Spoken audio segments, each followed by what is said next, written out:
Selamat sore ya, kembali kita bersama-sama Nasional ISMI Indonesia Pasti Bisa.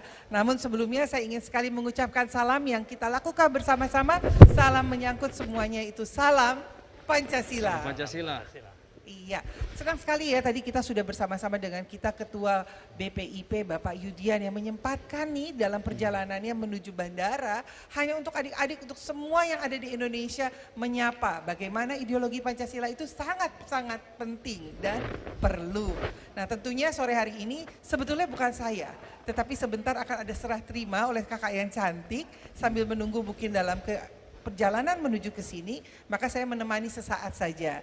Ya, namun sebelumnya saya harus memberikan tongkat estafet kepada sesungguhnya moderator yang sudah hadir dari tadi, yang merupakan penanggung jawab dari kegiatan ini. Halo Kak Romsi, selamat sore. Halo Kak Yo, selamat sore, apa kabar? Oh, selalu baik. Sore, udah sore ini ya? Iya ya, udah 3:30 gak kerasa ya. Ini teman-teman. ngabuburit yang enak dan seru nih Kak. Iya, ngabuburit enak, seru dan bermanfaat. Sangat edukasi. Betul sekali. Nah Kak Romsi, kita mau berbicara apa sih hari ini? Hari ini kita mau ngomongin soal penyampaian pendapat.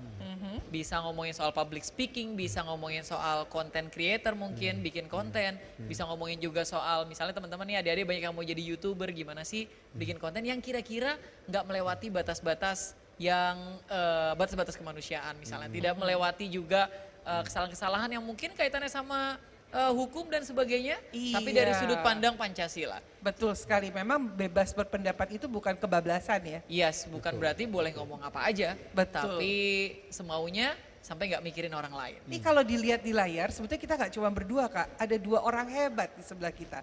Boleh dong kita berkenalan yang hebat-hebat? Yes. Kita jadi ke bawah hebat tuh, soalnya beliau hebat. Iya benar, kita jadi ke bawah hebat dan ke bawah seru juga nih semangat nih. Iya sekali, ada Ini siapa Kak? Iya, ada 3 pembicaranya pada kesempatan kali ini. Yang pertama adalah Bapak Ahmad Uzair. Halo Pak, selamat sore. Sehat selalu ya Pak ya. Pak Ahmad Uzair ini aktif sekali dalam membina ideologi Pancasila untuk anak-anak muda di seluruh Indonesia. Terima kasih sudah hadir bersama kita. Kita akan mendiskusikan hal-hal sudut pandang dari mungkin apa sih yang pemerintah lakukan untuk peningkatan kapasitas pemahaman anak-anak soal Pancasila dan sebagainya, dan kaitannya dengan tema kita hari ini soal penyampaian pendapat.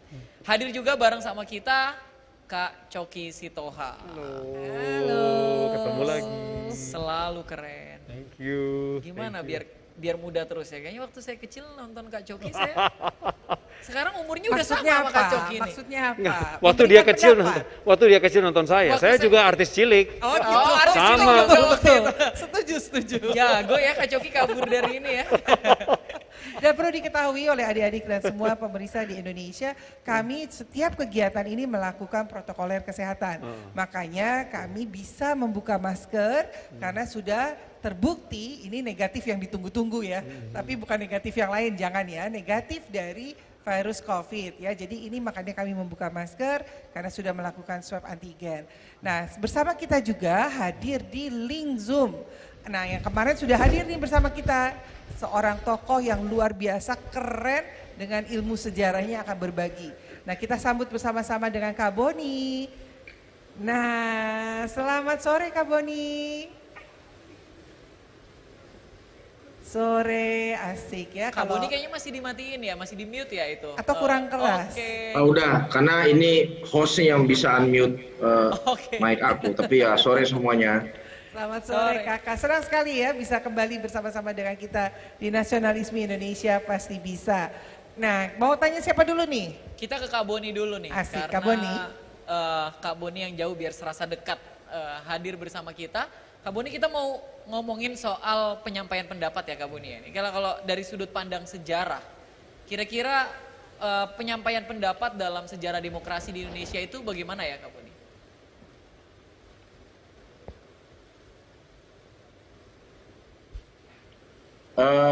Begini, kita kan mengalami pasang surut kehidupan berdemokrasi ya.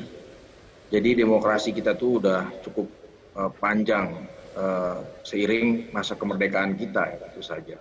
Tapi di dalam pasang surut itu ada masa-masa di mana penyampaian pendapat itu naik turun juga seiring dengan kualitas demokrasi yang ada di negeri ini. kita tahu bahwa Pancasila itu kan filosofis grounds lah atau landasan filosofi dari negara bangsa Indonesia ini.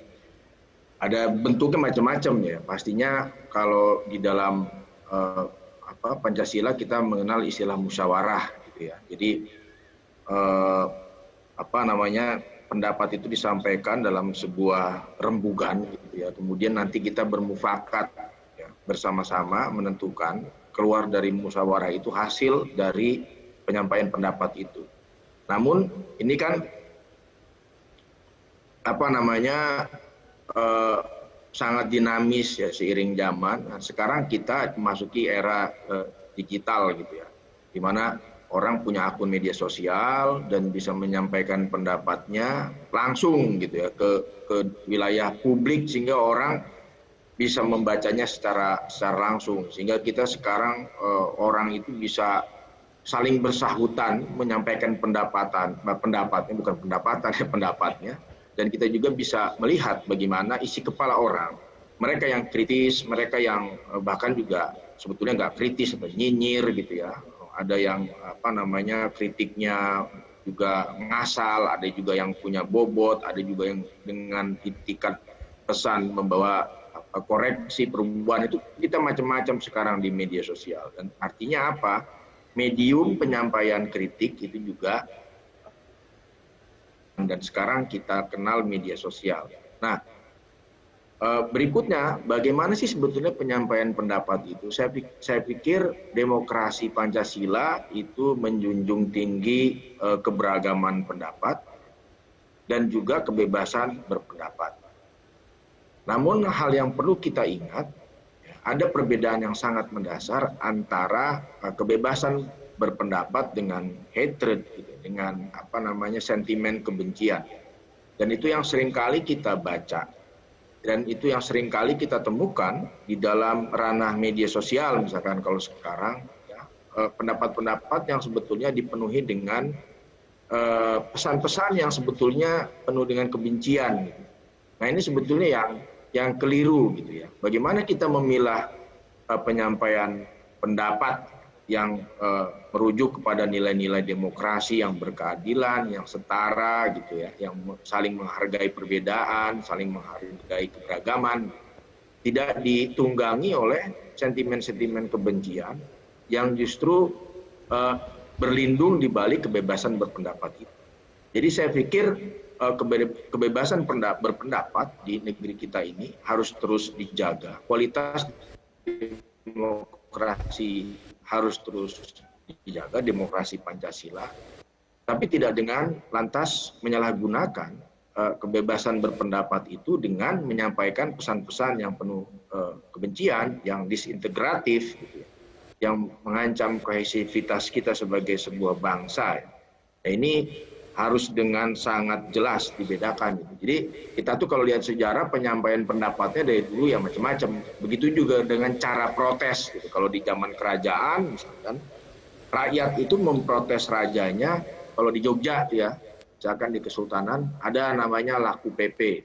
Laku PP itu rakyat yang merasakan ketidakadilan atau hendak menyampaikan sesuatu kepada rajanya. Dia pergi ke alun-alun, dia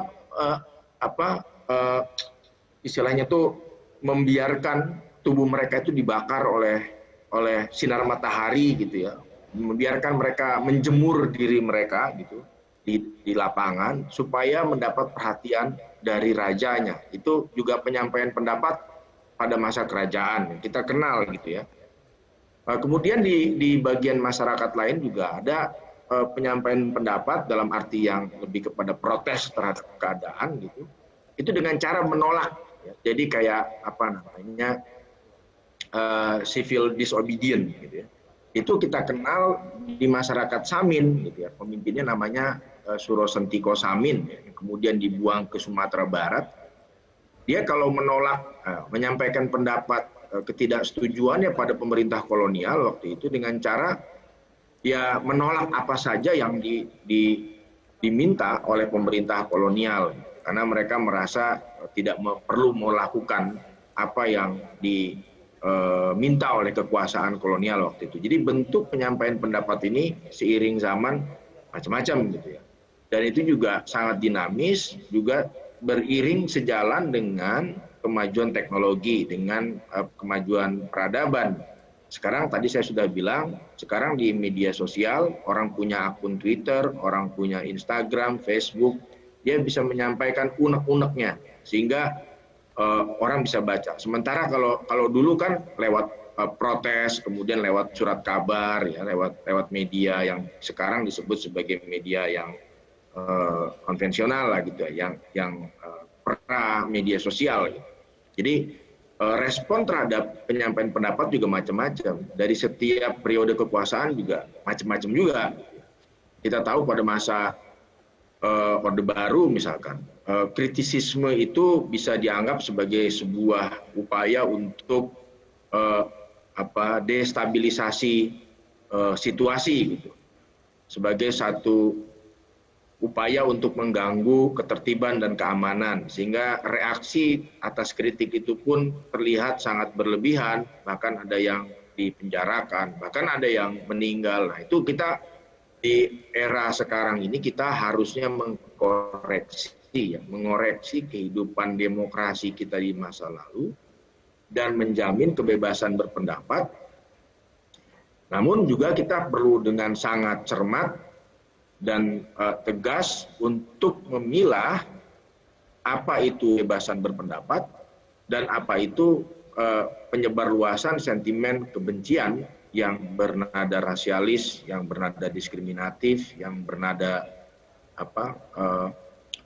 serangan terhadap pemeluk agama tertentu. Jadi saya pikir kita harus membedakan dengan sangat tegas penyampaian pendapat dalam bingkai kebebasan berpendapat di kehidupan demokrasi dan juga pendapat yang disertai dengan penyebaran kebencian.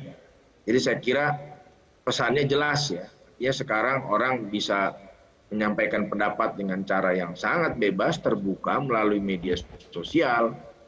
Tapi juga kita harus hati-hati dengan muatan atau kualitas pendapat itu ya, apakah ia ditumpangi sentimen kebencian atau tidak. Saya pikir demikian dari saya.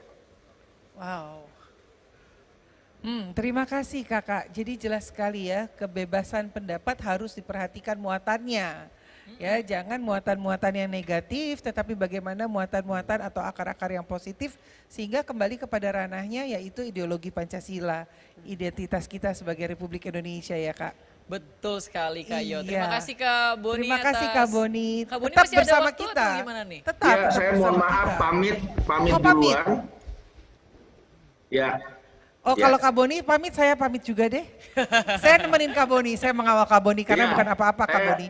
Karena sedang ada acara, jadi mohon pamit undur diri duluan.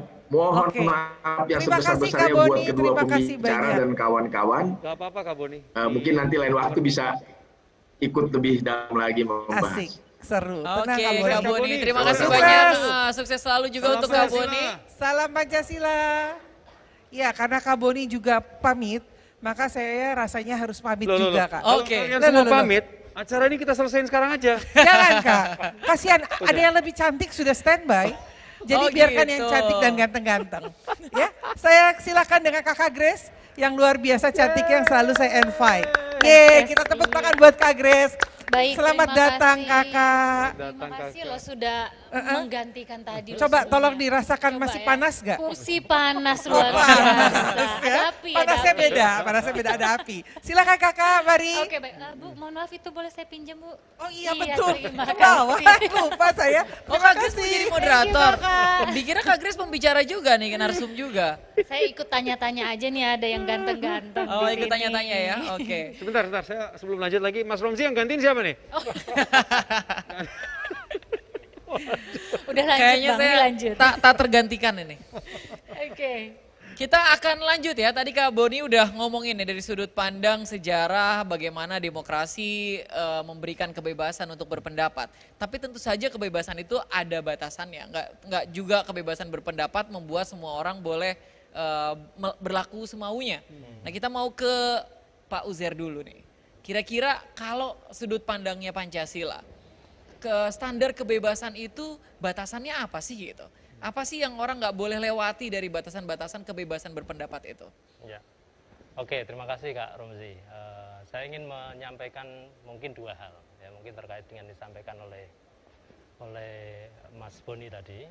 Yang pertama terkait bahwa konstitusi kita, Undang-Undang Dasar 1945 itu menjamin hak semua orang untuk berserikat, berkumpul, menyatakan pendapat ya. Itu dijamin di pasal 28, terutama pasal 28E misalnya, yang mengatakan bahwa setiap orang berhak atas kebebasan bersikap, berkumpul, dan mengeluarkan pendapat. Artinya setiap orang itu, semua orang tanpa terkecuali, yang difabel, yang perempuan, untung ada Kak Grace dan Kak Yo, representasi perempuan di forum ini. Ya. Jadi kita, ini baru segelintir dari sekian banyak kelompok masyarakat yang punya hak untuk menyatakan pendapat. Di luar sana sebenarnya banyak sekali orang-orang yang lain yang hanya sama dengan kita, hanya sama dengan kita di sini menyampaikan pendapat, menyampaikan pikiran dan lain sebagainya. Karena itu dijamin oleh undang-undang konstitusi kita. Itu hak konstitusi semua orang. Tapi di sisi lain kita juga punya persoalannya adalah apakah penyampaian pendapat itu semena-mena atau tanpa batasan sama sekali. Itu kan kemudian yang menjadi pertanyaan. Apakah tidak ada batasan? Apakah ini mutlak kebebasan yang semua orang tidak ada batas, tidak ada garis demarkasi yang jelas. Nah, di konstitusi itu juga disampaikan misalnya di pasal 28J misalnya.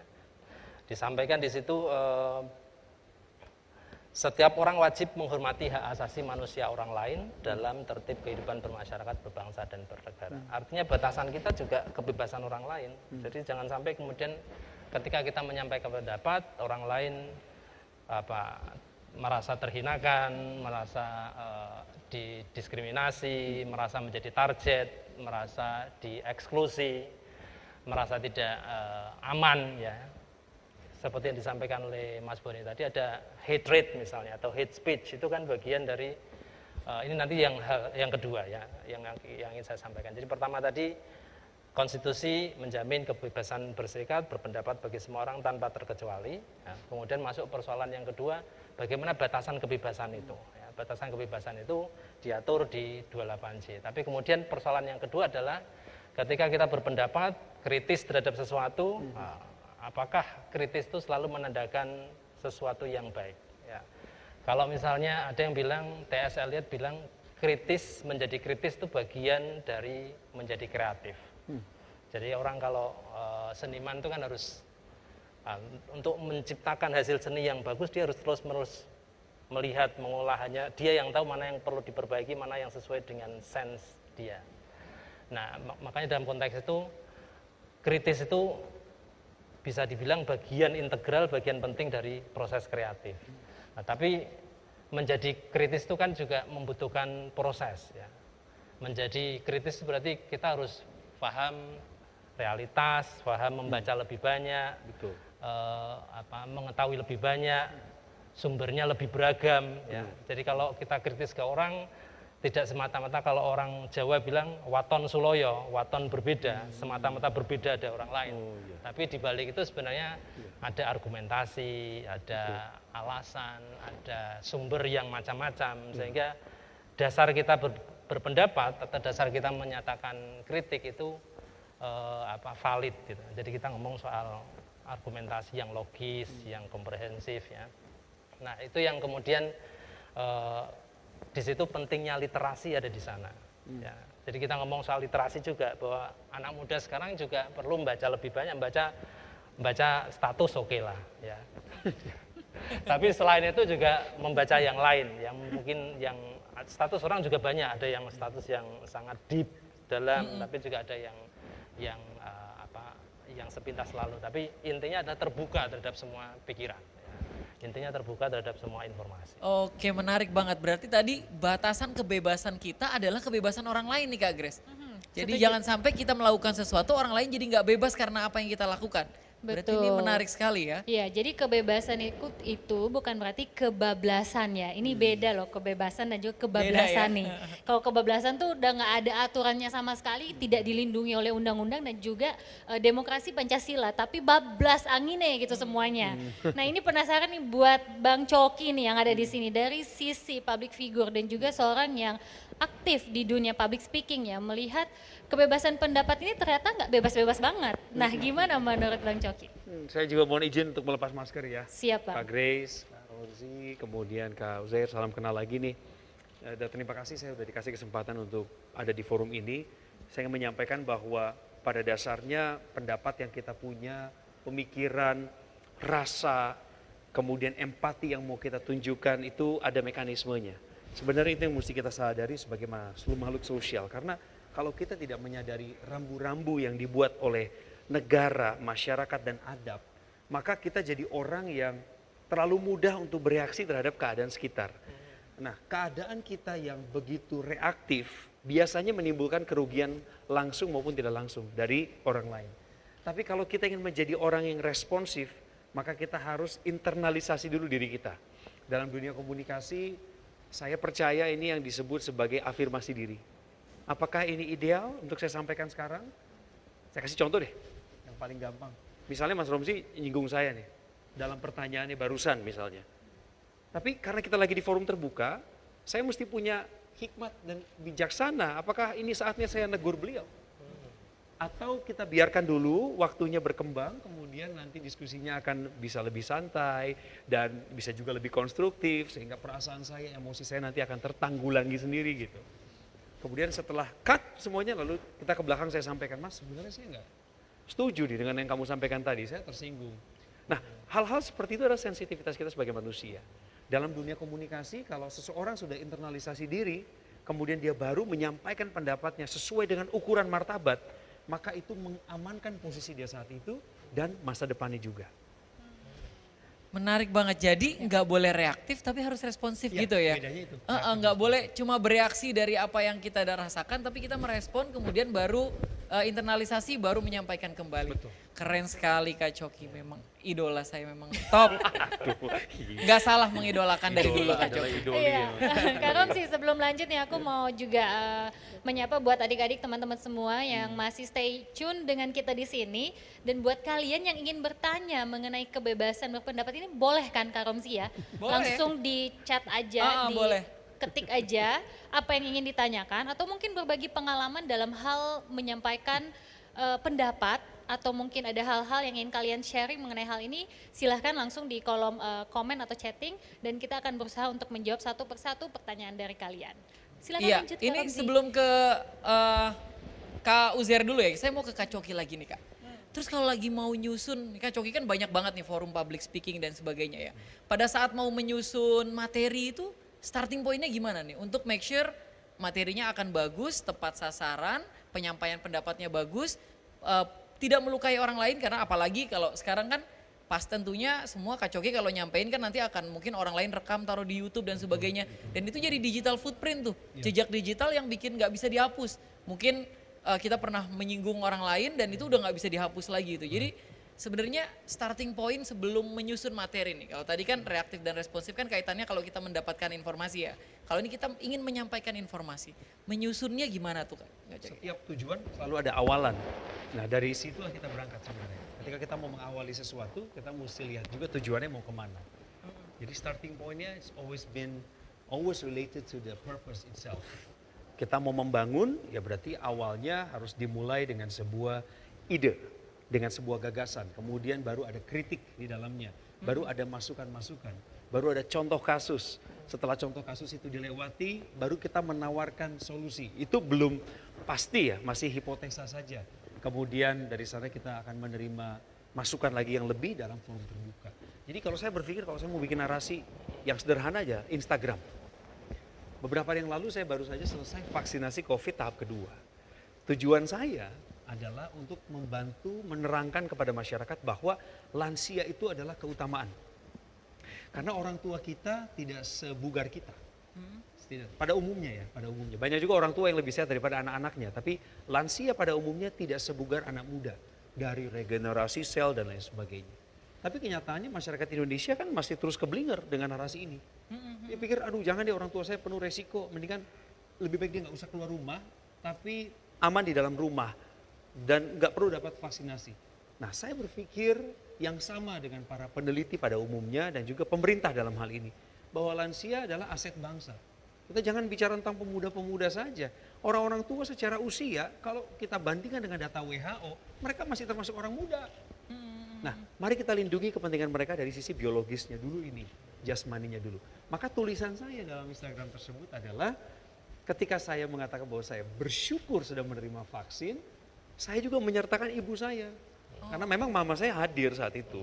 Dan mama saya menjadi sebuah subjek tambahan yang bisa saya bantu sebagai contoh nyata, ya sekali lagi nyata loh ini, untuk menerangkan kepada orang lain bahwa saya sebagai figur publik sangat peduli terhadap orang tua saya. Nah tujuannya adalah ngenain ke anak-anak muda dan juga orang-orang tua supaya terbuka pemikirannya. Jadi saya selalu mulai dengan hal yang konstruktif tadi. Bersyukurlah, menyalamlah, mengambil contoh dari data yang ada, itu boleh. Jadi kalau mau mulai, selalu pikirkan goalnya kemana. Kalau mau menang dalam sebuah pertandingan, targetkan mau menang berapa kosong nih sepak bola. Mau spare berapa poin nih kalau di basket. Dari situ Mas.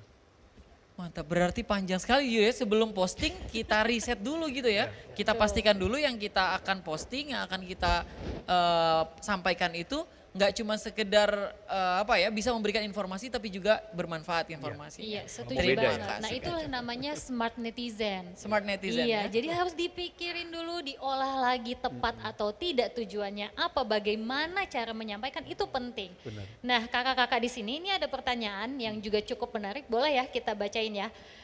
Dari Alexander Agung Brilian Rizky Setiawan, waduh panjang sekali ya namanya, selamat sore yang ada di sana. Kak, saya ingin bertanya, kalau ada pendapat orang mengenai saya, tapi pendapat itu membuat saya kesal, apa yang harus saya lakukan? Terima kasih, silakan. Mau dari Kak Uzair dulu? Boleh. Terima kasih Mas Alexander Agung Brilian Rizky Setiawan. Ini nama ini ya, nama panggung mungkin ya. Atau nama asli. Luar biasa. Ya mungkin kalau kita terutama sekarang ini kita berada di dunia disrupsi istilahnya ya. Bagaimana informasi itu muncul tidak hanya dari satu sumber. Kalau dulu saya kecil sumber saya cuma orang tua, guru atau kiai di kampung. Tapi sekarang sumber orang macam-macam, ada medsos, kita baca status orang, itu juga sumber informasi, kita baca sumber berita online yang lain juga sumber informasi. Sehingga keragaman informasi itu kadang-kala membuat kita bingung, kadang-kala kita kehilangan arah, bahkan kadang-kala kita mungkin juga kesal karena rantai informasinya begitu banyak gitu. Nah mungkin kaitannya dengan Mas Alexander ini, terkait dengan kalau saya membaca orang lain berpendapat membuat saya kesal, mungkin kalau kita di masa lalu saya misalnya di pesantren ada yang namanya tabayun gitu. Kita harus mengklarifikasi dulu, kenapa kok bagus sekali. Ada apa sebenarnya? Apakah ada masalah atau ada sesuatu yang salah dimengerti? Itu yang bagian dari klarifikasi itu. Tapi di dunia disrupsi itu tabayun atau klarifikasi menjadi hal yang agak sulit ya, karena kontak orang berkomunikasi relatif anonim gitu. Orang dengan mudah menyampaikan pendapat tanpa difilter bahasanya. Benar. Berbeda kalau kita bertemu Kak Coki, ketemu wajahnya aja sudah senyum gitu. Jadi bahasanya pasti berbeda gitu. Ketemu Kak Grace juga begitu. Nuansa positifnya itu pasti keluar. Romzi enggak? Mas Romzi enggak? Romzi boleh. Cuma saya sama Mungkin negatif ya, kalau Kak Coki vibes-nya positif, saya ketemu Kak Coki di mana aja selalu jadi happy gitu. Ini energi positifnya menyebar semua gitu. Nah ini yang mungkin agak berbeda kalau kita pada satu sisi kita tidak bisa mengelak bahwa dunia medsos, dunia digital menjadi bagian dari hidup kita. Benar. Tapi di sisi yang lain kita juga jangan lupa bahwa dunia fisik, dunia yang non virtual itu juga penting karena itu yang membuat kita tetap peka dengan perasaan orang. Kita lihat mimik orang, kita lihat bagaimana respon orang sehingga kita lebih berhati-hati ketika menyampaikan pendapat.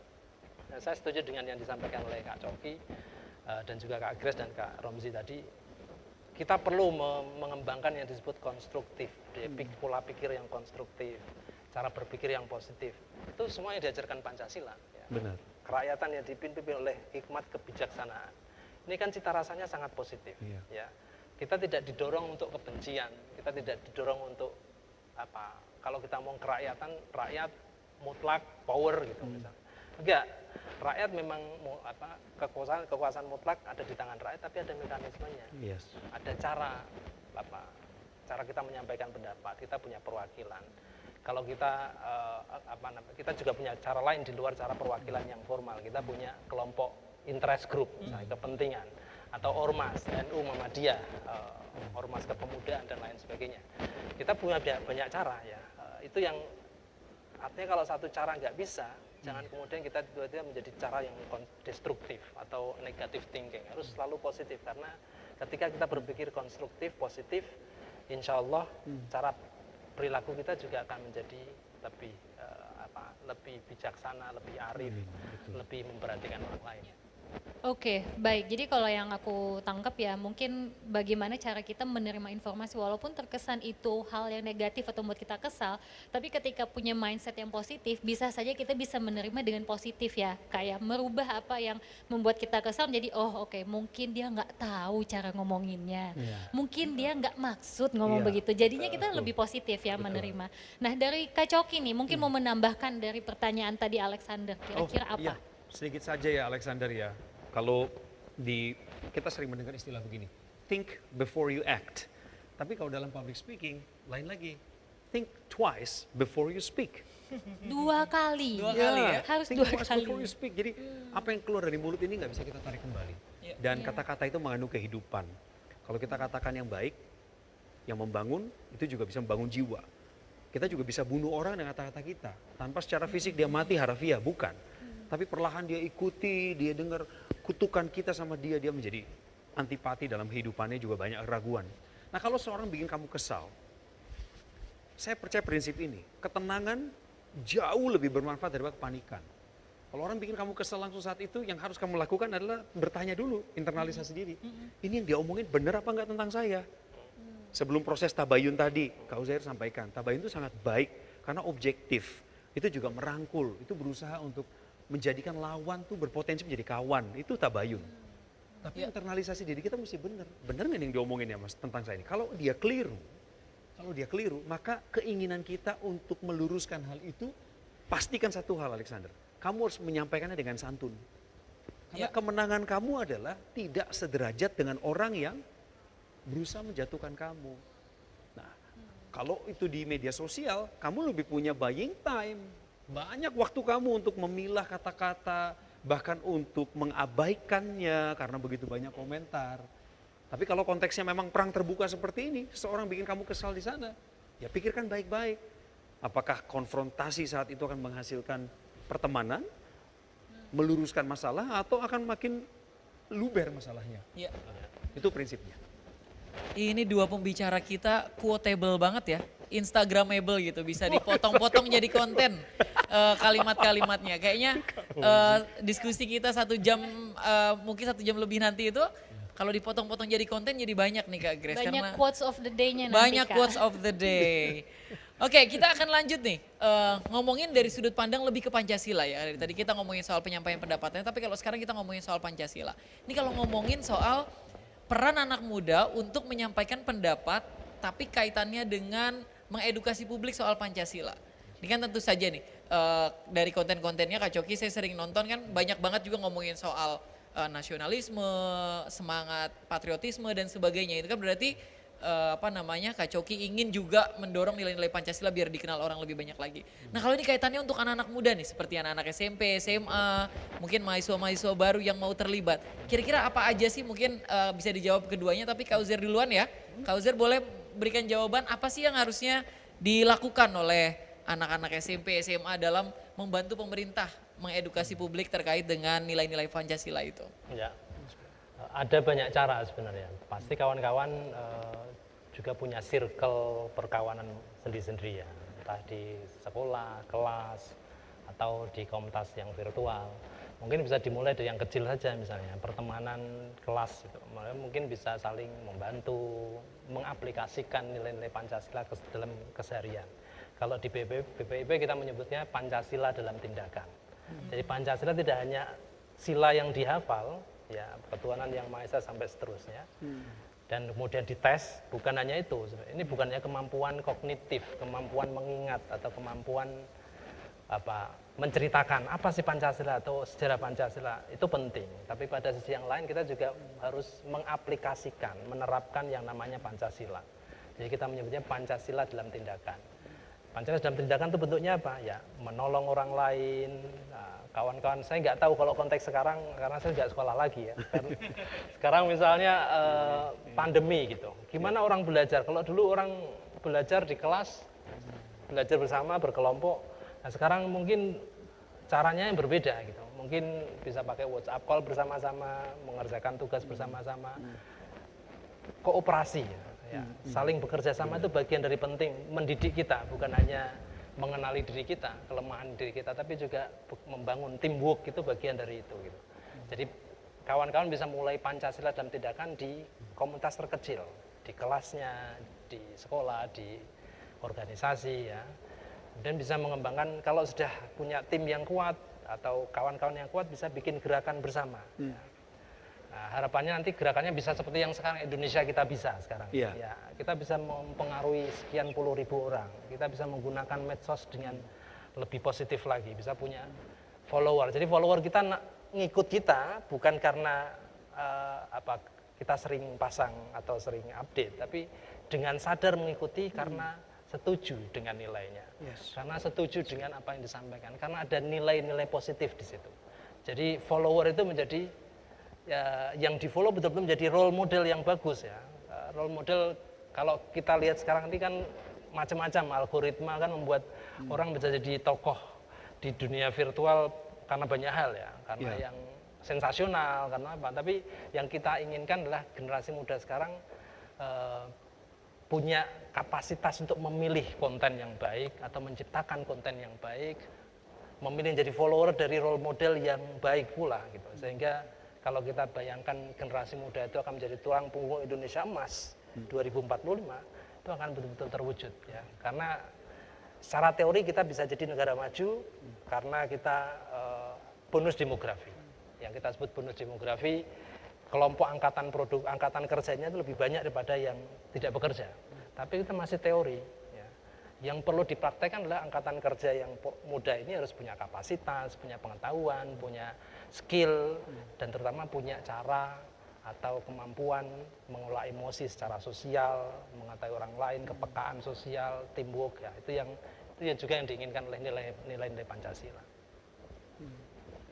Mantap, makasih banyak.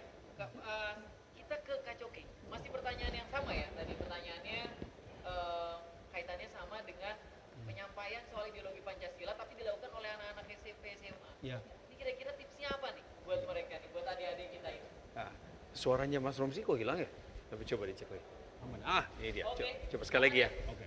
Coba sekali lagi pertanyaannya Kak, biar kedengeran. Sekali lagi pertanyaannya mungkin barangkali nggak kedengeran nih karena jauh nih, ada yang di Bogor, ada yang di Penajam Pasir Utara. Ini pertanyaannya soal anak SMP, anak SMA, perlu dikasih tips dari Kak Coki nih untuk menyampaikan pendapat terutama soal nilai-nilai yang ada di Pancasila. Kira-kira starting pointnya gimana sih? Biar nggak ada kesan menggurui, nggak ada kesan juga kayaknya sok-sokan lu gitu. Gimana Kak Coki? Terima kasih Kak Romsi. Dan sekali lagi saya apresiasi Kak Uzair, apa yang kakak tadi sampaikan itu adalah pegangan-pegangan kami waktu masih SMP SMA sebenarnya. Dari dulu nggak ada sekolah yang ideal di tempat saya lahir dulu di kota Bandung. Semua sekolah punya nilai berbeda, tetapi kesatuannya adalah bagaimana menjadi pelajar yang taat, yang disiplin, kemudian juga menghormati guru. Nah jangan lupakan ya, di lingkup sekolah ini adik-adikku yang lagi nonton sekarang, anak-anak SMP atau juga para mahasiswa, seberapa besar perhatianmu terhadap objek yang ada di depan dan di sekelilingmu, bagaimana kamu menghargai waktumu untuk datang ke kelas tepat waktu, kemudian berpakaian rapi, berpenampilan yang atraktif atau menarik, dan juga memperhatikan setiap sesi dengan sungguh-sungguh. Saya pikir ini adalah hal yang sederhana tapi sering terlewat. Karena ada banyak perhatian lain, ada banyak yang berusaha untuk menarik perhatian kita sehingga kita cenderung tidak menghargai orang di depan kita. Jadi kalau mau tipsnya dari saya ngambilnya alur komunikasi aja ya, karena ini bidangnya kami juga punya tanggung jawab pada orang yang mendengar. Untuk membangun kebiasaan, ini kan namanya habit, tangan kanan saya kasih gambar habit ya. Kita mulai dengan apa yang kita katakan, say. This one is habit, this one is say. Nah, apa yang saya katakan itu harus kamu dengar.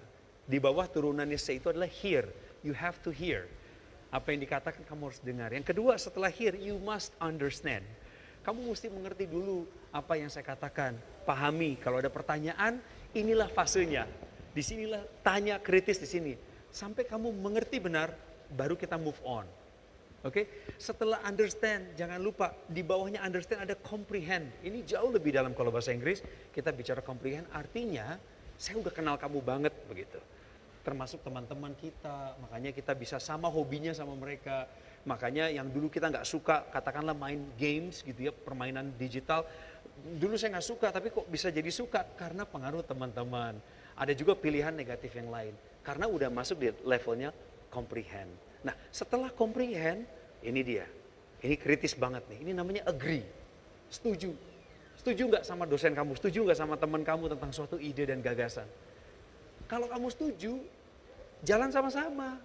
Jangan nanti di tengah perjalanan rencana ada gugatan. Kan udah ngerti, kan udah setuju, kok mundur lagi? Nah setelah agree, ada yang namanya aplikasi. Do, you must do what you are agree to do about.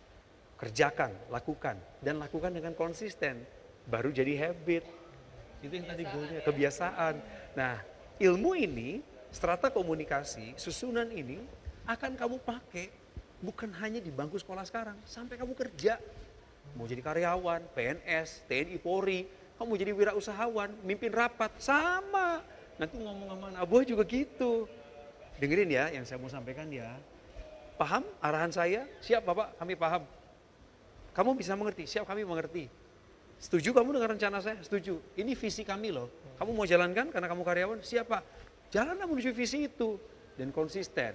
Kalau belum berhasil hari ini, besok bisa jadi kamu berhasil. Begitu. Betul kan Kak Grace? Bisa di-quotes lagi kan? Luar biasa Bisa dipotong loh ya. jadi konten lagi kan? Memang kalimat-kalimatnya. Ya, jadi semoga jawaban-jawaban dari kakak-kakak yang ada di sini bisa membantu adik-adik yang juga bisa memiliki penyampaian pendapat dengan arahan yang tepat dan juga gagasan yang tepat dengan cara yang tepat. Nah, kita mau ke pertanyaan lagi nih Kak Romzi ya. Aku pernah public speaking, udah merasa memahami materi yang mau saya katakan. Tapi pas nyampein materi gemeter karena di tengah-tengah saya bicara tiba-tiba dikasih feedback. Waduh, ada tips nggak biar nggak gemeter nih? Kak Coki mungkin coba. Oke. Wah, mohon izin saya jawab sebentar lagi. Ya, pernah kegiatan public speaking ya Sekar Fatmasari ya. Pernah merasa memahami materi yang mau disampaikan, tapi pas nyampein materi gemeter karena di tengah-tengah bicara, oke, ada disrupsi di sana, ada disrupsi, interupsi, ya kan, feedback. Tipsnya gimana biar gak gemeter? Gini, Sekar, atau teman-teman yang punya masalah yang sama, kalau kamu diberi forum, waktu untuk bicara, apalagi di dalam forum pendidikan akademik, seperti seminar dan lain sebagainya, pastikan, remember to secure your perimeter. Kamu mengamankan dulu perimeter kamu. Sebenarnya ini tugas moderator dalam seminar. Saya kasih contoh ya, moderator tuh harus melindungi kepentingan narasumber. Ya. Jadi moderator yang kasih tahu aturannya. Teman-teman, para peserta seminar ini kami mohon selama pembicara menyampaikan idenya, tidak ada yang boleh menyampaikan pendapat. Itu dulu. Tapi kalau kamu sendiri, you are on your own, maka kamu sampaikan di awal setelah buka. Assalamualaikum, Shalom, Om Swastiastu, Namo Buddhaya, salam kebajikan. Bapak Ibu mohon izin, di tengah-tengah saya yang menyampaikan ini, bila mana nanti ada pertanyaan, mohon tahan dulu diri Bapak dan Ibu sekalian. Tunggu sampai saya menyelesaikan materi. Nah, alasan pertama ini adalah sah, karena kamu adalah seorang pembicara. Jadi kalau kamu mau menghindari rasa grogi tiba-tiba, amankan dulu perimeter kamu. Tapi kalau nggak sempat ngamanin, tiba-tiba orang nyerang gitu aja, kasih masukan, angkat tangan, dan kamu harus layani mereka, maka comprehend yang tadi saya bilang. Melihat, mengerti itu harus kamu pakai dengan ketenangan. Senyum dulu. Jadi kalau ada yang bilang, interupsi, kasih dulu gestur senyum. Silakan Bapak. Dan perhatikan apa yang mau dia sampaikan. Gak usah panik dulu. Di sini boleh berkecamuk nih hati kamu. Tapi muka kamu gak boleh panik. Karena dia juga lagi mengukur kekuatan kamu sebenarnya. Nah itu tips awalnya ya. Selebihnya kalau kamu memang menguasai materi, saya yakin kok apapun yang ditanyakan orang itu sesuai materi kamu, kamu pasti bisa jawab. Iya, jadi kalau kata Kak Coki asertif dulu aja ya, apa namanya, sampaikan dulu ke panitia kalau saya maunya nggak ada ini nih, saya maunya nggak ada gangguan nih dan sebagainya. Waduh, makasih banyak nih Kak Coki. Ini kalau ke Kak Uzair nih, karena saya tadi lihat PhD nih, mungkin dosen juga sepertinya Kak Uzair ya. Biasanya nih kalau banyak juga yang nonton nih dari mahasiswa nih. Biasanya kalau lagi presentasi ketemu dosen atau sidang skripsi atau dalam apa namanya forum-forum akademik itu ketegangannya itu lebih karena dia harus mempertahankan materi-materi pengetahuan yang mungkin data dibalas dengan data dan sebagainya. Itu untuk make sure kalau apa namanya tetap nggak gemeter tadi kalau pakai istilahnya Sekar itu ya, nggak gemetar dan tetap bisa menjadi seorang ilmuwan gitu, intelektual yang baik di kegiatan-kegiatan tersebut, apa sih yang harus dilakukan? Ya, mungkin saya belajar dari pengalaman ya. Saya nggak punya kemampuan menyampaikan seperti Kak Coki yang dengan teori yang luar biasa public speaking. Tapi dari pengalaman saya misalnya saya bisa sampaikan ketika kita, yang pertama hal yang kita perlu pegangi kalau kita sudah didaulat menjadi pembicara misalnya atau menjadi narasumber atau kita menjadi yang harus mempertahankan skripsi misalnya, kita harus berpikir bahwa pendapat atau kritik itu don't take it personally. Jadi jangan sampai dianggap sebagai menyerang secara personal pribadi. Itu saya kira langkah bagian dari menjaga supaya alur pikiran kita tetap konstruktif, tetap positif. Sehingga yang saya setuju dengan Kak Coki, kadangkala ketika sudah manggung dalam tanda kutip, kita bisa jadi diserang oleh kepanikan kalau ada sesuatu yang di luar kendali. Kadangkala kalau kita mungkin terbiasa hidup terkendali ya, tapi ada disrupsi sedikit jadi kacau semuanya gitu. Jadi mungkin yang kita harus siap-siap bahwa ada sesuatu yang mungkin tidak terkendali karena kita nggak bisa mengendalikan semuanya. Nah, ketika kita siap bahwa pasti ada sesuatu yang tidak terkendali, kita harus lebih positif, berpikir positif, konstruktif, menganggap ini bukan permasalahan pribadi saya. So, do not take it personally. Itu yang mungkin yang perlu diingat. Ya. Kalau kita sudah bisa menganggap dia kritik itu bukan karena kebencian, bukan karena, tapi mungkin karena memperbaiki materi atau sesuatu yang memang kita kurang. Accept this, ya. Accept that there's something that you need to work out. Ada sesuatu yang perlu kita perbaiki gitu. Sehingga kita lebih terbuka, kita lebih positif. Dan juga mungkin saya setuju, mungkin harus ada perimeter atau harus ada demarkasi yang jelas. Mungkin bisa dimainkan oleh moderator atau pemimpin forum, tapi juga kita bisa mainkan dalam konteks kita bicara apa nih misalnya. Kalau kita bicara soal peran anak muda dalam pembinaan ideologi Pancasila, tapi pertanyaannya soal keluarga, kita bisa bilang, oh maaf, itu bukan bahasan topik saya, itu perlu kajian lebih lanjut misalnya. Nah itu kita membatasi pembicaraan kita sehingga pembicaraan yang di luar itu tidak bisa kita bahas ya karena di luar pembicaraan kita. Oke ya, semoga ini bisa menjawab tadi dari Sekar Fatmawati kalau nggak salah. Dan itu mungkin ada tips and tricksnya juga, mungkin kalau dari Kak Coki, senyumin dulu, senyum. Supaya hatinya juga senyum di dalam walaupun udah dak-dik-duk gitu ya. Kalau dari Kak Zahar ya mungkin bisa don't take it personal. Jadi anggap saja memang ini adalah kebebasan berpendapat dan lebih bisa mendapatkan pencerahan ya. Dan selanjutnya nih ada pertanyaan lagi. Thank you nih buat semua yang excited dan semangat bertanya. Kita juga di sini semangat banget. Ini dari Mara Citra kali ya. Kak, kalau semisal kita sedang menjadi speaker atau sedang mengemukakan pendapat, cara yang baik agar audiens itu mengerti dengan apa yang kita katakan itu bagaimana ya Kak, supaya tidak menyinggung juga. Nah silakan siapa yang mau duluan, gak usah rebutan, oke silakan Kak. Satu ya, mungkin yang kita perlu menggunakan bahasa yang mudah dimengerti oleh audiens ya. Kalau audiensnya anak muda, anak kecil ya mungkin kita bahasa yang lebih mudah dimengerti, ya bahasa yang sederhana misalnya. Kemudian hindari kata-kata yang bersifat misalnya memaksa, menakut-nakuti gitu ya.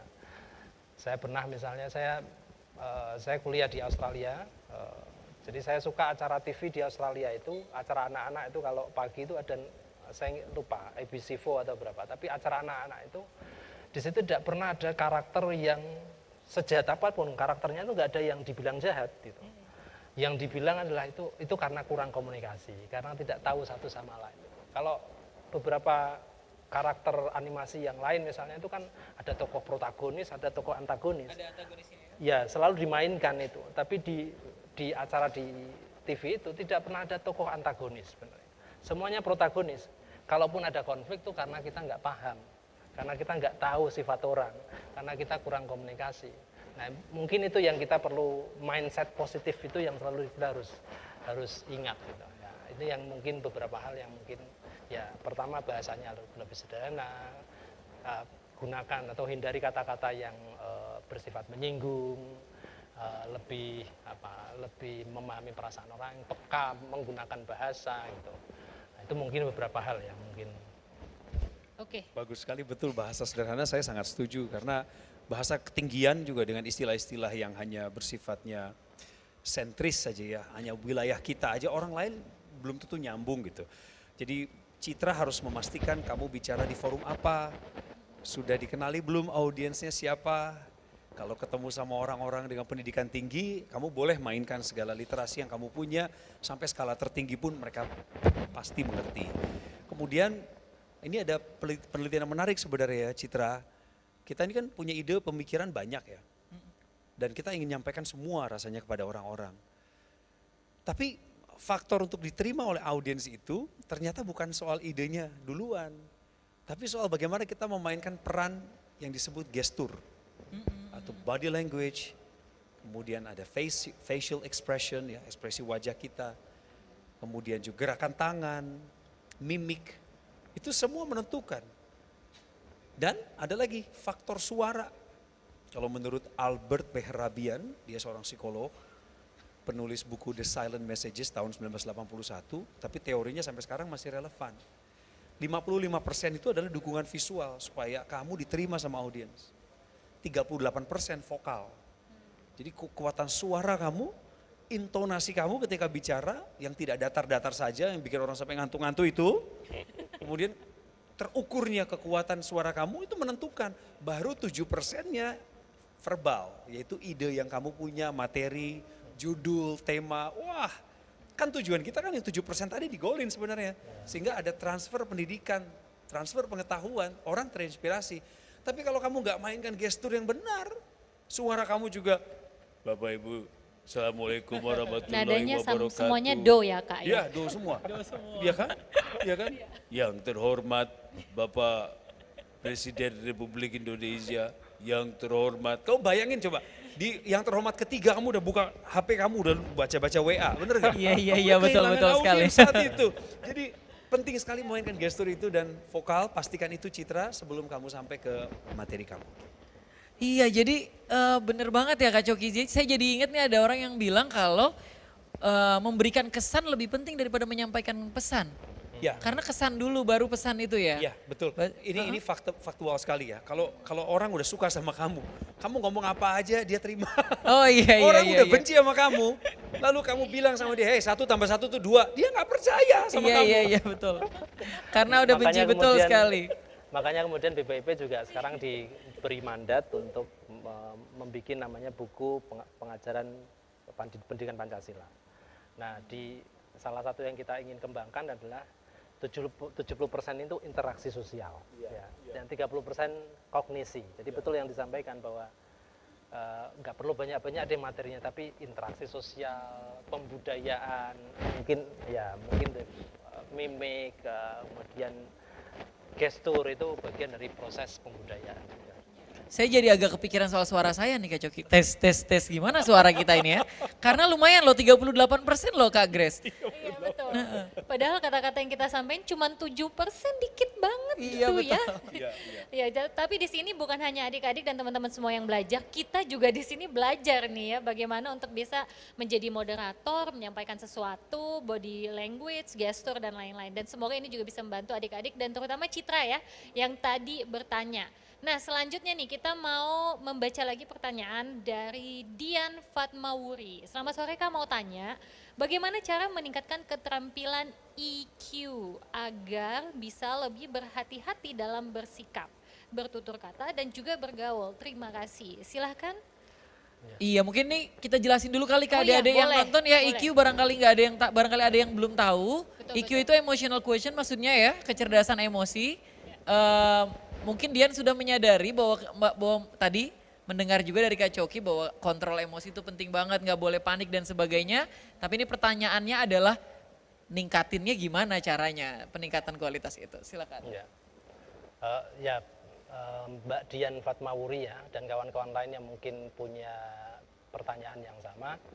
Seperti mungkin kawan-kawan sudah ketahui, mungkin hidup kita kesuksesan, kata orang kesuksesan tidak hanya dipengaruhi oleh intelligence questions ya, intelijensi ya, oleh ranking kita, oleh kemampuan penguasaan sains kita, tapi kesuksesan juga dipengaruhi yang namanya emotional questions ya. Jadi ke depan orang sukses ya mungkin bisa dicek lah, banyak orang sukses yang mungkin malah berhenti sekolah gitu. Tapi bukan berarti saya mengajarkan untuk drop out sekolah. Tapi maksudnya harus seimbang antara kemampuan intelligence, ya, kemampuan intelektual, kemampuan penguasaan sains dengan kemampuan sosial. Kemampuan kita mengelola emosi, kemampuan kita berinteraksi sosial dengan orang lain, kemampuan kita team working. Ya. Jadi ke depan kesuksesan kita itu tidak hanya dipengaruhi oleh nilai rapot kita, gitu. Itu hanya mungkin 50%, tapi 50% yang lain bisa jadi dipengaruhi oleh cara kita berjejaring, cara kita berinteraksi, punya kemampuan meyakinkan orang lain ya. Kalau kita punya proyek kan kita harus sampaikan bagaimana kita harus mempunyai kemampuan teknik public speaking yang bagus. Itu kan juga bagian dari emotional questions ya. Nah, bagaimana meningkatkannya? Bergaulah dengan lebih banyak orang ya. Kumpullah dengan orang-orang soleh kata MH Najib, kumpullah dengan orang-orang yang baik ya, bertemanlah dengan banyak orang ya, bergaulah dengan lebih banyak orang lain ya, punya kawan lebih banyak, itu akan menimba kita, memompa kita, menempa kemampuan sosial kita ya. Itu saya kira karena ini nggak didapatkan di sekolah secara kurikulum, dalam tanda kutip kurikulum yang tertulis ya. Tapi ini bagian dari kawan-kawan juga mungkin bisa aktif di ekstrakurikuler, ya di pramuka, di palang merah, di yang suka hiking, itu juga bagian dari mengelola emosi, bekerja sama. Banyak hal, jadi listnya bisa jadi banyak sekali. Mungkin Mas Sofi bisa nambahkan. Iya, bagus Kak, bagus sekali. Saya setuju, saya sependapat dan menajamkannya juga ada beberapa metode, pola atau hal yang perlu kita jalani adalah begini, teman-teman gak usah khawatir soal EQ ya, karena semua orang punya EQ. Saya punya, Kak Romzi punya, semua di ruangan ini punya EQ. Tapi di kadar berapa bisa jadi berbeda. Saya pribadi punya pengalaman soal ini, jadi saya nggak berdasarkan apa yang ada di buku saja ya. Saya belajar dua hal nih, yang pertama namanya empati, yang kedua namanya kewaspadaan. Bahasa Inggrisnya cautious. Jadi kita bukan hanya empati tapi polos-polos ditipu orang, iya nggak apa-apa lah memang orang baik sering dilukai. Bukan seperti itu.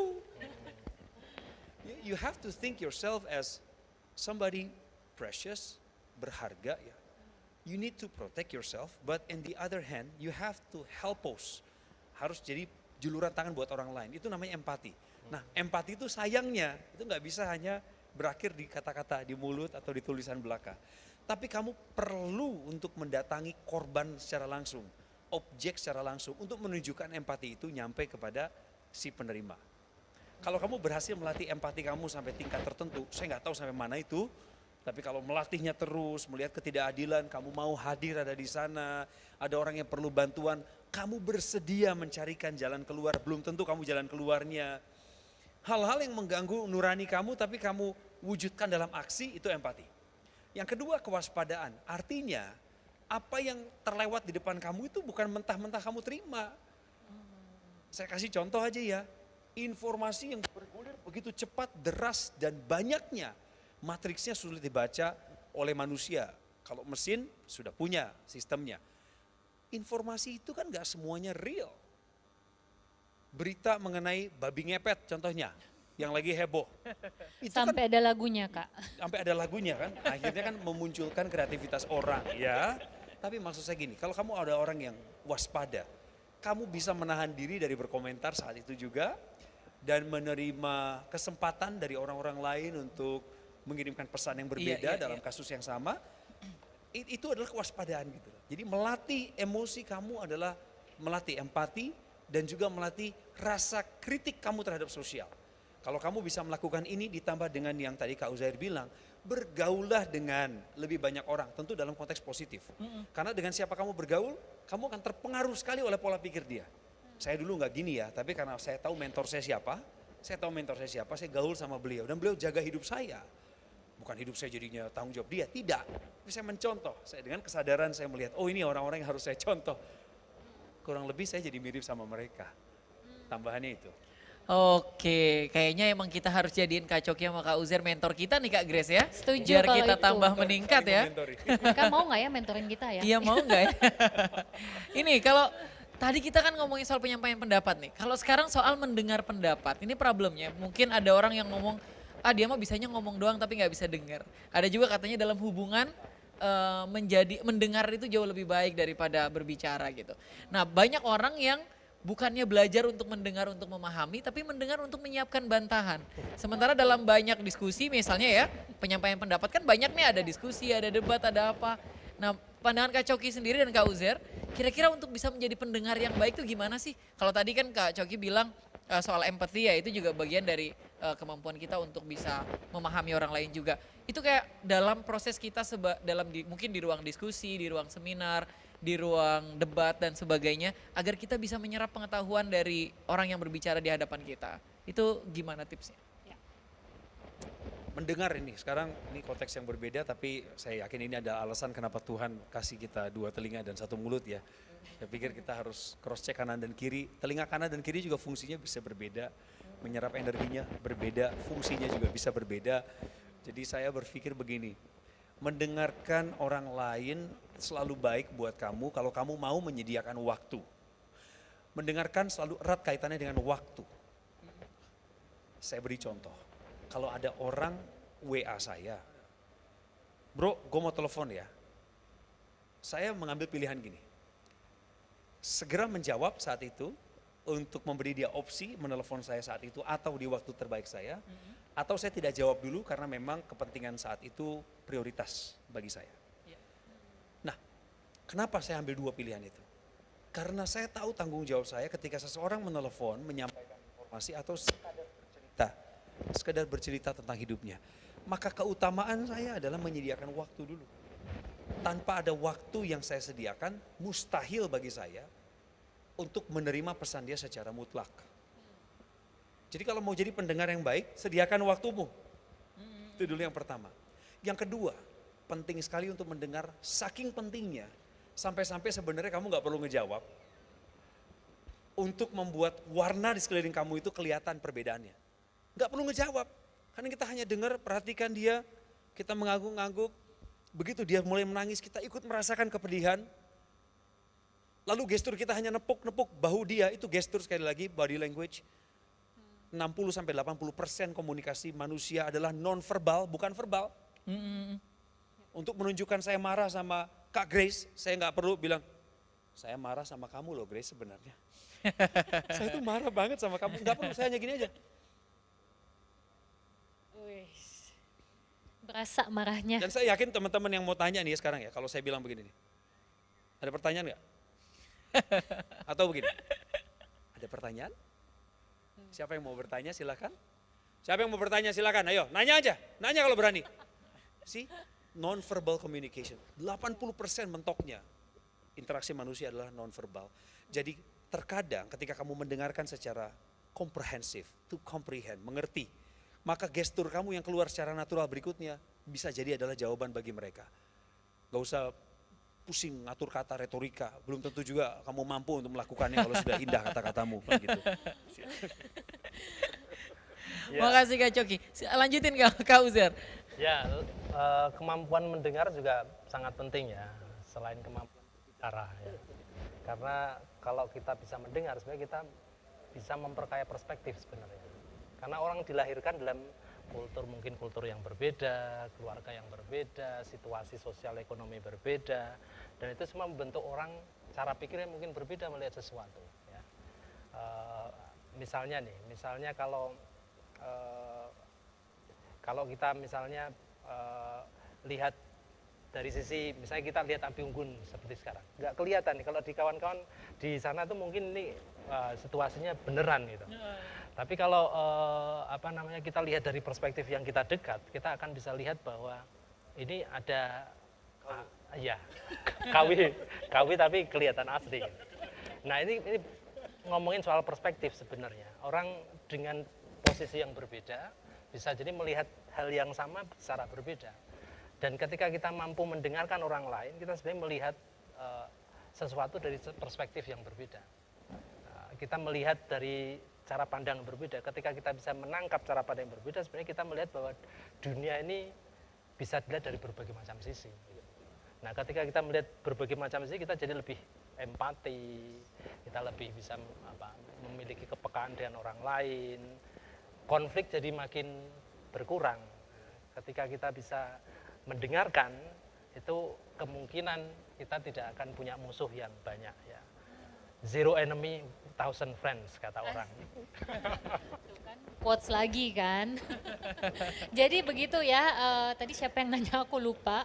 Tapi kira-kira itu yang bisa membantu menjawab dan semoga menjawab karena yang menurut aku pribadi juga setuju banget ya Kak Uzair ya. Mendengar itu ternyata memperkaya diri ya dengan memiliki berbagai macam perspektif yang berbeda dan ya kita bisa menjadi lebih timbul rasa tadi empati, memaklumi, mengerti keadaan seseorang dan juga lain-lain. Mungkin secara karakter juga menjadi lebih kaya ya dengan menjadi pendengar yang baik.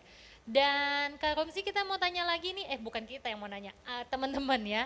Tadi ada pertanyaan nih, Kak mau nanya lagi nih, yang dimaksud dengan argumen yang blunder itu apa ya Kak? Terima kasih sebelumnya Kak, argumen yang blunder. Nah tuh. Iya, gimana tapi tuh? kayaknya sebelumnya kita kasih pertanyaan yang di atasnya dulu Oh kali ada kasih yang di atas, oke baik-baik. Soalnya Oke, jadi pertanyaan adalah ini ya, Kak, bagaimana cara menanggapi orang yang berpendapat kepada kita seperti ini? Pinter belum tentu sukses, padahal nih kita udah susah-susah supaya ranking 1.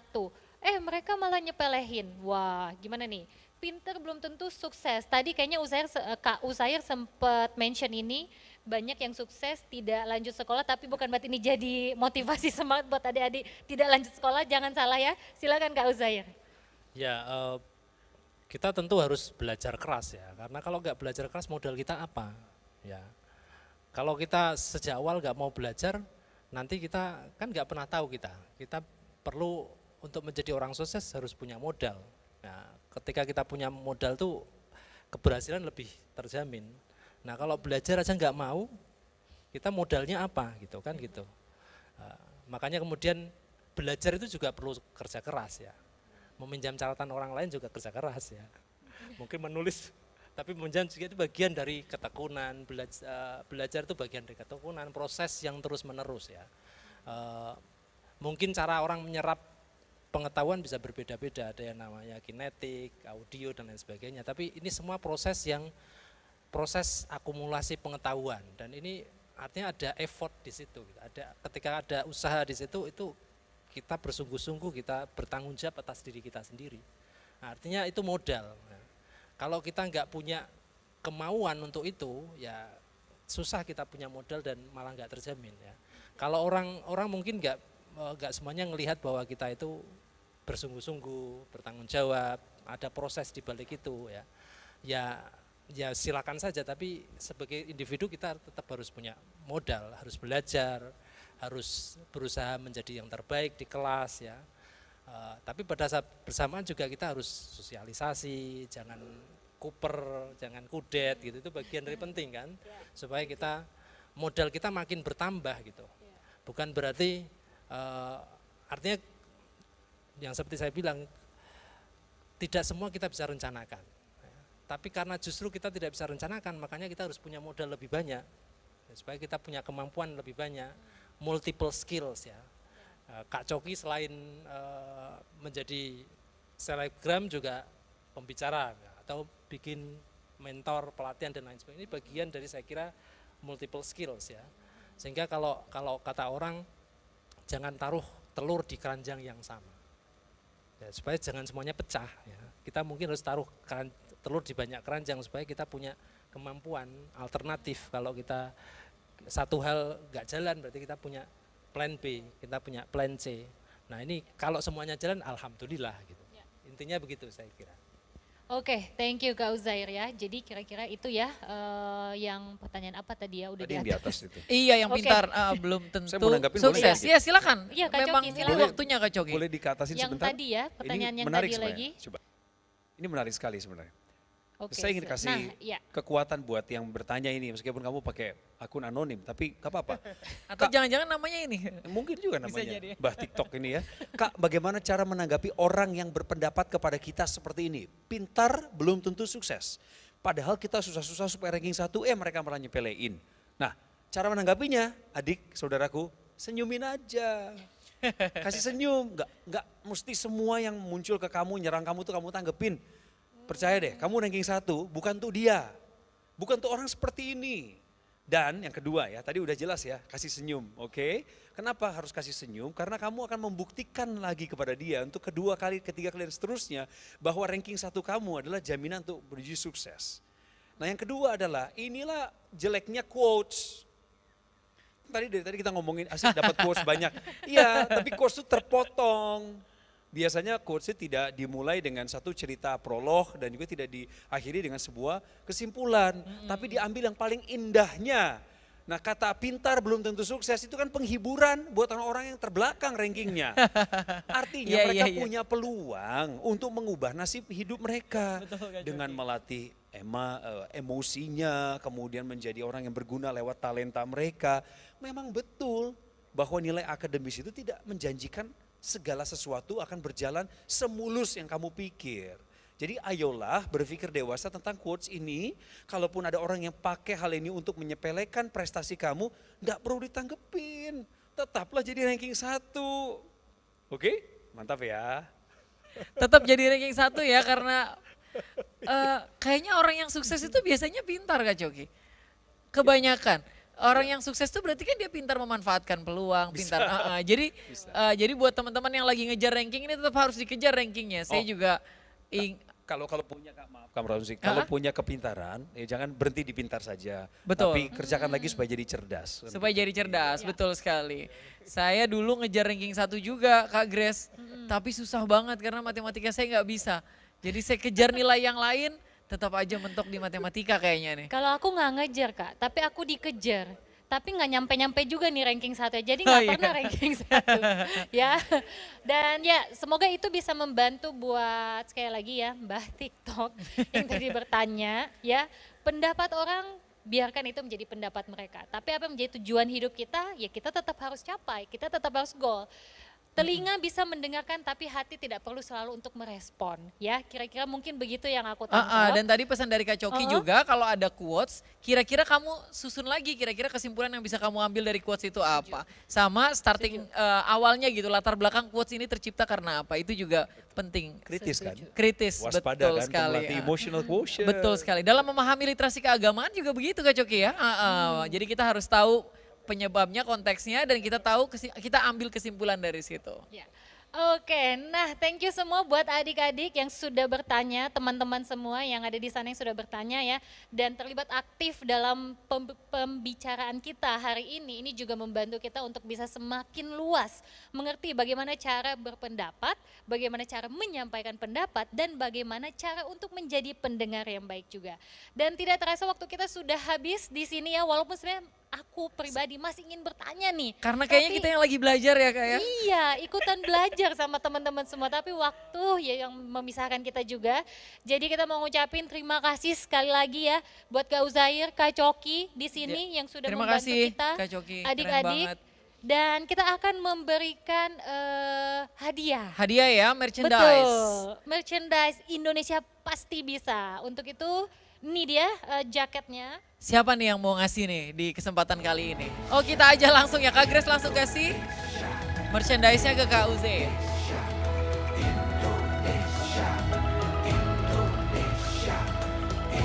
Ya, ini dia jaketnya National is Me. Dan sebelah kirinya ada Indonesia pasti bisa. Nah belakangnya mungkin boleh kita lihat Kak. Adalah kewajibanku. Nah ini adalah kementerian yang terlibat dan juga sponsorship kita. Semua yang ikut mensukseskan acara kita pada selama 3 hari ini ya. Dan dengan demikian sekali lagi terima kasih Kak Uzair.